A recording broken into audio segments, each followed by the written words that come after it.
Hey y'all, everybody out in YouTube land. This is Jesse Lee Yarbrough coming to you from sunny Los Angeles, California. It's a very nice day today.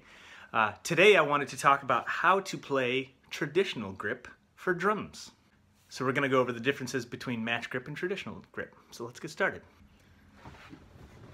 Okay, so we're going to go over just the basics of what match grip is so that we can distinguish the difference between what match grip is and traditional grip.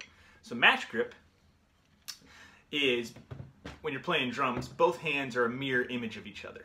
So for me, there's different techniques. You could play thumbs up, thumbs to the side, palms down. I'm a fan of this. So this basically for me is match grip. So my palm is down, the fulcrum where the stick rotates.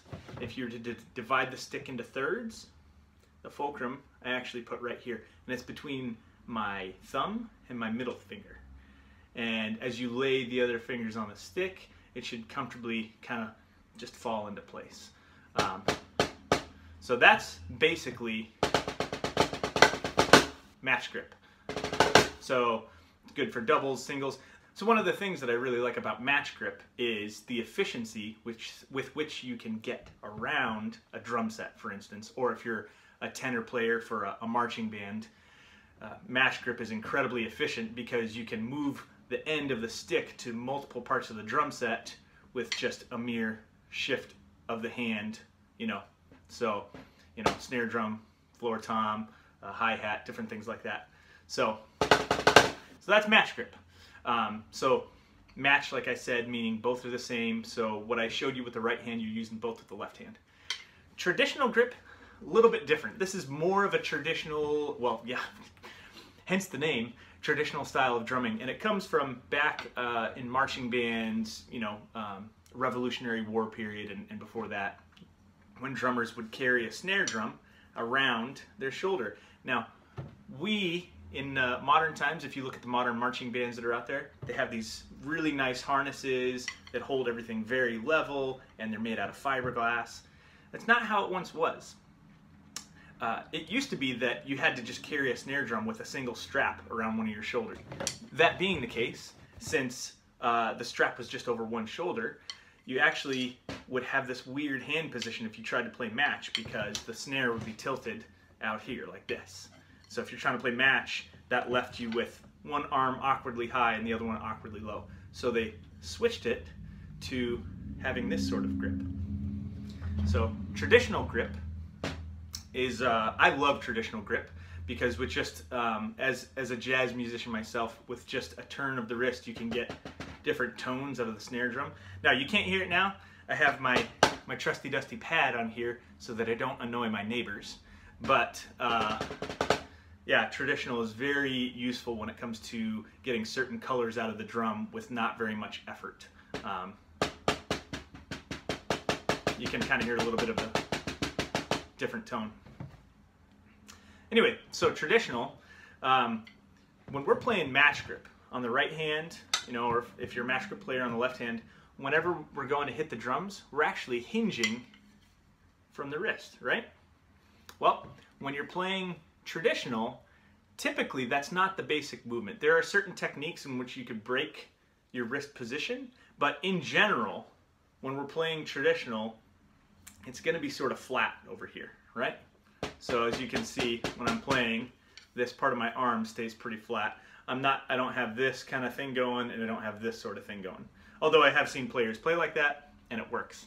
But I was taught this way, and it's the most comfortable for me because that's when you hang your hands at your side, that's the most natural wrist position. So that would actually be my first tip for starting with traditional grip, is hang your hands at your side and just raise it, right? And so right there, you're almost in the perfect position to have traditional grip. So what I would say is, again, that 1/3 rule of the stick, where you want the fulcrum to be, your fulcrum, instead of in the fingers, is actually going to be right here. So doing that, using that as your point where the stick is rotating from, that's going to be the main point of rotation.